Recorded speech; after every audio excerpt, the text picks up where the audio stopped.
What up? I'm Shep Papelka, and this is the Braves TomaBlog. So I want to talk about the three headlines that have come out the past 3 days, which is three major signings, which is totally normal for this time of year, wherein Rich Robinson, Cano, and Edwin Diaz have gone from the Mariners to the Mets, and then Gene Segura goes from the Mariners to the Phillies, and then today news broke that Patrick Corbin has signed with the Washington Nationals. There's a big theme going on. The NL East is getting a lot harder. Why? Why is that? Essentially what this kind of gives us, this tells us which direction the division is going. What happened last year is that the Braves won the division with 90 wins, which, believe it or not, is actually the fewest wins of any team that made the playoffs. The two wildcard teams had 91 and 92 wins, and in the AL, both the wildcard teams had 97 wins. So the Braves, even though 90 wins is a perfectly legitimate amount of wins for a division winner, normally they were actually the weakest team, technically, in the playoffs, and they also came out of a weak division. And so the teams within this division, the Nationals, the Mets, and the Phillies, are all assessing this, saying the Braves are a young team, they arrived early, we have veteran pieces, we have the top 3 Cy Young contenders, Jacob deGrom, Max Scherzer, Aaron Nola. We have pieces to build around, and we're going to amp them up. Now, the Nationals and the Mets, we thought would, especially the Mets, we thought would potentially throw in the towel and start a rebuild, and it would just come down to the Braves and the Phillies, in which I favored the Braves. I think everyone favored the Braves. The Braves were clearly the better team in that mix. So it was totally to be expected that the Phillies were going to jump on this bandwagon. It's, they've been planning for years for this offseason. They've been very open that they're going to be spending a stupid amount of money this offseason. That was normal. That was to be expected. With the Nationals essentially assessed exactly the same thing. Braves are beatable, we think. We've beaten the Braves in the past, and at times the Nationals have had our number. They did not this past year, and so what do? They add Patrick Corbin to a 6-year contract, the one that he was looking for. And so he was really a prized starting pitcher this year. A lot of people thought that the Phillies and the Yankees would be the main two for him, but then the Nationals snuck up, which is something that the Nationals are always rumored to do, but they almost never actually do it. They did it with Scherzer, but, who are the Nationals not involved with on the free agent market? I mean, I can think back to every single year the Nationals are involved with someone. It's been Yoenis Cespedes and Jason Hayward. I can't even think of all the people that they've, tried to get. The Nationals make a big splash every offseason. There's been Adam Eaton, it, keeps going back further and further. Daniel Murphy, Max Scherzer. The Nationals have repeatedly done this for a while now. And so that's completely normal. That's what you would expect. The Phillies, I will give it to them. If I can just assess the Gene Segura trade for a second. I recorded a podcast and I deleted it because I was only going off rumors, but the Phillies were looking like they were going to be really stupid this offseason. What do I get the word stupid from? Their owner. Their owner said we're ready to spend a stupid amount of money. They were rumored for Harper, Machado, Kimbrel, and Corbin, and, really anyone else. I wonder if the Keuchel rumors will come up now. So the Phillies have been mentioned with pretty much everyone, and there's just, there's a Joel Sherman article saying that, yeah, they'll be involved with pretty much everyone. They'll set the price on pretty much everyone.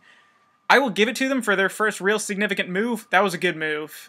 For one, they just straight up won that trade. For one, their shortstop position was absolutely horrendous last year. J.P. Crawford is a bust, and I think we and they have known that for a while now. They made the right decision in just getting rid of him. They got rid of him in the trade. They added a long-term shortstop, even though he's 29 years old. They add a lot of salary, but they also cleared some salary as well because Carlos Santana was involved in that trade. So the Phillies just straight up won that trade. For the Mariners, it blows my mind that you send off Gene Segura because he has the bad contract, but then you take on the Carlos Santana contract in doing so. I think you could have done much better for that if you're Jerry Dipoto. I will give Jerry Dipoto this, though. You got Jared Kelenic. That was a good prospect to get in moving Robinson Cano and Edwin Diaz. Now, you deserved it because those are two good players, though Cano has a bad contract. That's essentially the structure of the Mariners rebuild, essentially, is trade our expensive players to the NL East because they'll all take it, take on one of their bad contracts, Carlos Santana, Jay Bruce, take one of their good prospects, Jared Kelenic, and I guess J.P. Crawford. I think that's where they busted in that trade. So anyway, the Phillies add Gene Segura, pretty good move. We'll see what moves they do next, but I think that it was a pretty solid move. Now I think of their roster, and I don't want to face Segura, I don't want to face Hoskins, I don't want to face Herrera. The rest of it is still garbage, but, they're still going to keep working on it. Phillies, I still think, are the second best team in the division going into next year. Maybe the Nationals are better. It depends. It depends on what they do, because they still need to make moves in order to get there, and they could just improve. As far as the Patrick Corbin deal, interesting, I'm sorry, I did just address the Patrick Corbin deal, but something that I just want to note within it is this 6-year contract. I'm starting to just not think so much of these long-term contracts that, the years involved with them are absolutely ridiculous. And it's enough for me to be like, oh, don't bother making that trade. Or, sorry, don't bother making that free agent signing, because the years are absurd. Teams have just figured out how to handle the years, and you're seeing it now with Zach Greinke. People said 6-year contract to a 32-year-old, that's absurd. Well, no, they're trading him. That's that you sign him to the ridiculous contract, you pay him for the years that you want him there for, and then you can always generally find a buyer. You might have to give something up that you didn't want to, but generally, as long as you pick the right guy, you can generally still move him. Now, the Giants would beg to differ with Johnny Cueto, but they thought that the opt-out clause would work, and it didn't. So it is still a risk, but the way that teams seem to handle these long-term contracts now is the way that Matt Kemp has been handled. He signs this 8-year absurd contract with the Angels.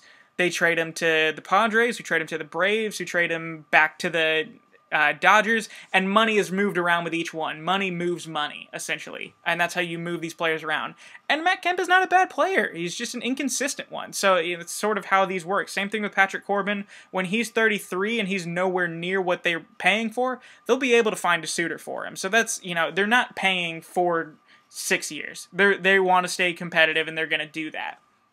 And then as far as the Cano Diaz move, you jumped right into the offseason. You got your new GM, and they sure jumped right into it. We'll see how that goes.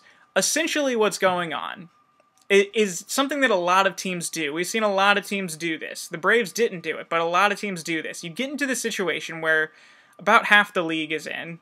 About a third of the league is rebuilding or avoiding rebuilding. And that middle third is those mediocre teams, the Nationals, the Mets. And there are other teams in there like the Pirates. Are the Pirates rebuild? They trade Garrett Cole, but they get Chris Archer. Are they rebuilding? Are they not? Who's to say? They do this thing where they go, well, we don't love our contracts and we'd like to stay competitive, but can we? Should we just rebuild? Well, it's hard to rebuild right now because everyone is rebuilding. It's hard. Look at the Reds had a hard time rebuilding while we were rebuilding because we got all the good trades and they didn't get any and they still suck. And there's really no end in sight for the Reds. The Braves were good at rebuild. They were better than everyone else at rebuilding. That's why we did it so quick. So rebuilding is not as sexy as it used to be, although there are a lot more teams doing it, like the Mariners. So it's it's hard. And one team picks to every year. A few years ago, the White Sox chose to. This year, I think the Blue Jays kind of were a leader in that, and then this year it looks like the Mariners are going to be the leader of the rebuilding teams. So when you're in that mediocre zone, when you have to decide what exactly are we going to do, you have to, you should just rebuild. I'm totally in favor of just rebuild and be good at it.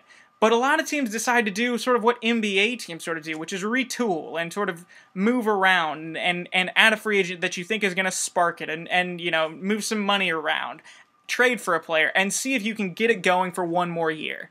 Because given the choice between rebuilding and competing, every GM and every owner in the world would agree, let's go for it. Let's try to win. And so that's what the Nationals and the Mets did. They said that we're going to go for it. The Phillies have been waiting this whole time to go for it. They're going to try. We'll see how it goes. They're going to add a ton of money in order to do so, and they're going to think about that money later. Which is what the Nationals are doing, and it's what the Mets just did. They took on the Robinson Cano contract. They're adding a lot of money in trying to stay competitive. And it's very risky. And that's the thing, is that maybe it does keep you competitive for an extra year, and it probably it doesn't for all of them.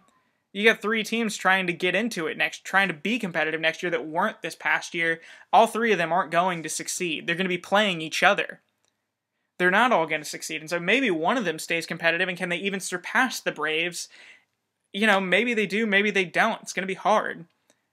The Nationals and the Mets and the Phillies, they're making the NL East harder this year, but long term, they're actually making it easier. They're actually making it harder on themselves. You know who has the best chance, besides the Braves, to be better 4 years from now? It's the Marlins. And they're not going to, because they're the Marlins and they're stupid and they'll make more stupid decisions. But you're just widening the window for the Braves right now. You're taking on big, long-term, stupid contracts.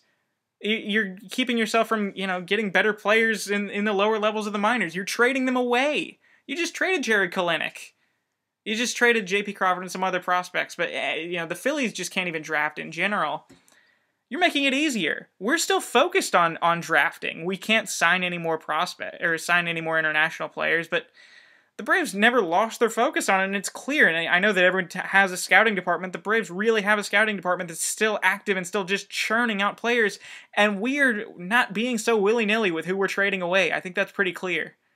And so, yeah, Nationals, Mets, Marlins, congrats. You're getting these new fancy additions. I'm really happy for you. You're making it harder. It is going to be harder. We're going to have to win more than 90 games to win the division this year. I don't even know if we'll do it. It's going to be harder. I know that. But 2020, 2021, 2022, it's looking easier. I like our odds way better now. I like our odds a lot better with you having Patrick Corbin and Max Scherzer and Steven Strasburg and Robinson Cano and maybe Craig Kimbrell. I don't know. With you having these guys on the books, that's so exciting to me. I can't wait for it. So thank you. Mets, Nationals, Marlins, you go for it. You do what you got to do. I'm going to enjoy watching this.